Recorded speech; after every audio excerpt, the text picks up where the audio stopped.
इदानीं वेद स्वाध्यायो भविष्यति। अद्य यजुर्वेदस्य चतुर्थोऽध्यायस्य 11 मन्त्रस्य स्वाध्यायो भविष्यति।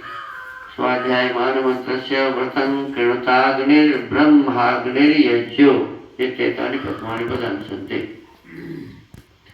अब वेद स्वाध्याय होगा। आज यजुर्वेद के चौथे अध्याय के 11वें मंत्र का स्वाध्याय किया जाएगा। स्वाध्याय किए जाने वाले मंत्र के व्रतं कृणुताग्निर्ब्रह्माग्निर्यज्ञो ये प्रारंभिक पद हैं। इस मंत्र के ऋषि हैं व्रतं कृणुतेत्याग्निर्स्यांगिरस ऋषय। अग्निर्देवता पूर्वस्य स्वराट ब्राह्मण्यनुष्टुप छंदः गांधार स्वर ये देवा इत्युत्तरस्यास्योर्स्निक छंद ऋषभा स्वर। अथानेकार्थम अग्निम विज्ञाय कः को उपकारो ग्राह्य इत्युपदिश्यते। अब अनेक अर्थ वाले अग्नि को जानकर उससे क्या क्या उपकार लेना चाहिए, इस विषय का उपदेश अगले मंत्र में किया है। ओम व्रतं कृणुताग्निर्ब्रह्माग्निर्यज्ञो वनस्पतिर्यज्ञः दैवीं धियं मनामहे सुमृळीकामभीष्टये वर्चोदं यज्ञवाह संसुतीर्था नो असद्वसे ये देवा मनोजाता मनोयुजो दक्षक्रतवस्ते नो वन्तु ते नः पान्तु तेभ्यः स्वाहा। इस मंत्र के पदार्थ हैं हम लोग जो ब्रह्म पदवाच्य अग्नि नाम से प्रसिद्ध असत है, जो यज्ञ अग्नि संजक और जो वनस्पति वनों का पालन करने वाला यज्ञ अग्नि नामक है, उसकी उपासना कर व उससे उपकार लेकर अभिष्टये इष्ट सिद्धि के लिए जो सुतीर्था जिससे अत्युत्तम दुखों से तारने वाले वेदाध्ययनादि तीर्थ प्राप्त होते हैं, उस सुमृढ़ी काम उत्तम सुखयुक्त वर्चोधाम विद्या व दीप्ति को धारण करने तथा दैवी दिव्य गुण संपन्न धियम बुद्धि व क्रिया को मनामहे जाने। ये जो दक्षक्रतवः शरीर आत्मा के बल प्रज्ञा व कर्म से युक्त मनोजाता विज्ञान से उत्पन्न हुए मनोयुजः सत असत के ज्ञान से युक्त देवाः विद्वान लोग वसे प्रकाश युक्त कर्म में वर्तमान है व जिनसे स्वाहा विद्या युक्त वाणी प्राप्त होती है, तेभ्य उनसे पूर्वोक्त प्रज्ञा की मनामहे याचना करते हैं। ते वे न हम लोगों को अवंतु विद्या उत्तम क्रिया तथा शिक्षा आदि को में प्रवेश कराएं और न हम लोगों की निरंतर पांतु रक्षा करें।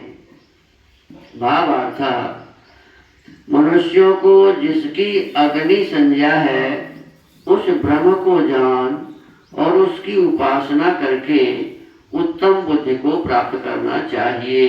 देखो इसमें विशेष रूप से क्या कहा, इसमें कहा कि परमात्मा का एक नाम अग्नि भी है, तो उस अग्नि नाम वाले परमात्मा को जानकर, पहले क्या कहते हैं जी, जानकर। बिना जाने जब हम जानेंगे ही नहीं किसी को, तो उसके बारे में क्या विचारेंगे, उससे क्या मांगेंगे किससे? पता होगा कि भाई इसके पास ये सामान है। इसीलिए कहते हैं कि पहले उस परम ब्रह्म को जानकर उसकी उपासना करें। उपासना भी बिना ज्ञान के नहीं होगा, पता ही नहीं होगा कि ईश्वर है कैसा है, तो हम उपासना क्या करेंगे? तो कहते हैं पहले उसको जाने और फिर उसकी उपासना करके उत्तम बुद्धि को प्राप्त करें। क्या करें जी? उत्तम बुद्धि को प्राप्त करें। ये सबको करना चाहिए, ऐसा लिखा है। परमेश्वर को जान के उसकी उपासना करके और हमें उत्तम बुद्धि को प्राप्त करना चाहिए, क्योंकि परमात्मा के पास ही बुद्धि है। अब किसी भी दुकान में जाके बोलो कि मुझे थोड़ी सी बुद्धि दो, तो देगा? किसी दुकान में बुद्धि मिलेगी? नहीं मिलेगी। तो बुद्धि परमात्मा के पास है। तो कहते हैं उस परमात्मा की उपासना करके, पहले उसे जान के हम उपासना करें, बुद्धि प्राप्त करें। परमात्मा के द्वारा दी हुई बुद्धि से ही हम कुछ अच्छा काम कर सकते हैं। आगे कहते हैं विद्वान लोग जिस बुद्धि से यज्ञ को सिद्ध करते हैं उससे शिल्प विद्याकारक यज्ञों को सिद्ध करके विद्वानों के संग से विद्या को प्राप्त होके स्वतंत्र व्यवहार में सदा रहना चाहिए। देखो कहा कि हमें स्वतंत्र व्यवहार में सदा रहना चाहिए। स्वतंत्र कैसे हो? तो फिर इसमें कहा कि भाई विद्या को प्राप्त करके विद्वानों के संग से। वैसे स्वतंत्रता हानिकारक होती है, हम जो मनाए वो करें।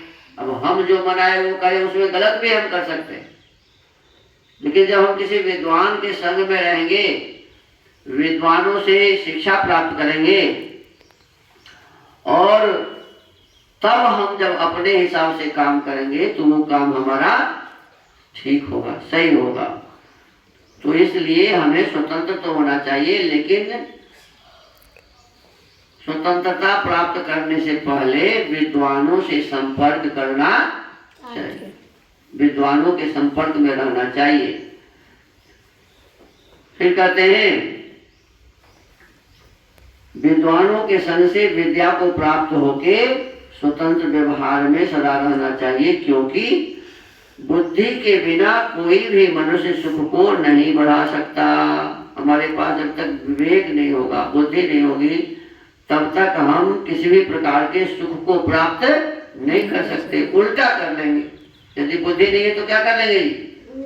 अभी ज्यादा लोग ऐसे ही करते हैं, बुद्धि के अभाव में यह जानते हुए भी कि यह पदार्थ हमारे लिए अच्छा नहीं है, यह कार्य हमारे लिए अच्छा नहीं है, फिर भी उस कार्य को करते हैं, उस पदार्थ को खाते हैं, पीते हैं, उसका प्रयोग करते हैं, और वो जानबूझकर अपने जीवन में दुख को निमंत्रण दे रहे हैं।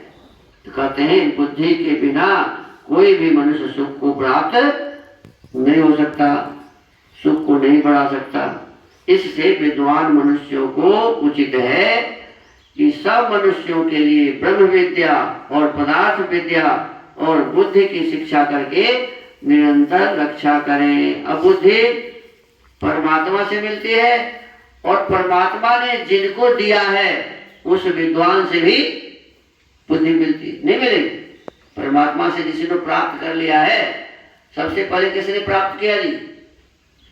अग्नि, वायु, आदित्य और अंगिरा ऋषि ने ऋग्वेद, यजुर्वेद, सामवेद और अथर्ववेद के रूप में इन बुद्धि को प्राप्त किया, ज्ञान को प्राप्त किया, और तब से लगातार अभी तक हम उसे जानते आ रहे हैं, सीखते आ रहे हैं। तो हमसे पहले कौन हमें सिखाए? हमारे माता जी, पिताजी, गुरु जी, विद्वान जन जिनके संसर्ग में हम रहते हैं, उन्होंने हमें सिखाया। यही बात कहते हैं कि जिस विद्वानों को ब्रह्म विद्या मालूम है, पदार्थ विद्या मालूम है, जिनके पास अनेक प्रकार की ज्ञान विज्ञान वाली बुद्धि है, तो ऐसे विद्वानों को कहा गया है कि आप सब लोगों को अपने ज्ञान से अपना ज्ञान दूसरों को भी दीजिए। तो सब मनुष्यों के लिए ब्रह्म विद्या का दान दीजिए, पदार्थ विद्या का दान दीजिए, सबकी शिक्षा करने के लिए निरंतर रक्षा करें, सबको अच्छी बुद्धि दें और वे सबकी रक्षा को प्राप्त हुए मनुष्य परमेश्वर व विद्वानों के उत्तम प्रिय कर्मों का आचरण किया करें। विद्वानों से सीखकर, विद्वानों से जो हमने बुद्धि हासिल की है, ज्ञान हासिल किया है, ब्रह्म विद्या, पदार्थ विद्या को जाना है, उससे हम अपनी रक्षा करें, दूसरों के लिए भी हम काम करें। परमेश्वर और विद्वान ये दो ही हैं जिनके माध्यम से उत्तम विद्या और शिक्षा हमें प्राप्त हो सकता है और हम अच्छे कर्म करके अपने इस जीवन को श्रेष्ठ बना सकते हैं। तो आज के इस वेद स्वाध्याय के क्रम को यही विराम देते हैं। ओम